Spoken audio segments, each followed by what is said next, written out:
లేకుంటే తాండూరులో ఉంటాడు కదా.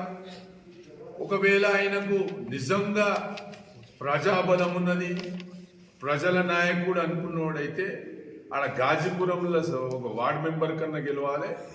ఇప్పుడు రాబోయే మున్సిపాలిటీ ఎలక్షన్లో ఈ 36 వార్డులలో ఏడ నిలబడతారో నిలబడాలి.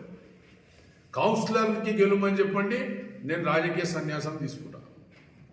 అంతేగాని రోహిత్ రెడ్డితో పోలుసుకొని రోహిత్ రెడ్డి గారి కుటుంబానిపై అనేక నీచమైన వ్యాఖ్యలు చేసేటప్పుడు ఆలోచన చేసుకున్నాను.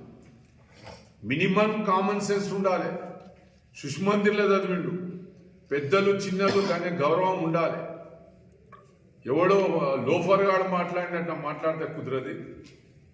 ఎవడో రిక్షోడు లోఫర్ గాడు మాట్లాడతారు ఇట్లా మాటలు, వాళ్ళ తండ్రి గురించి లేకుంటే వాళ్ళ తమ్ముని గురించి లేకుంటే రోహిత్ రెడ్డి గురించి మాట్లాడేది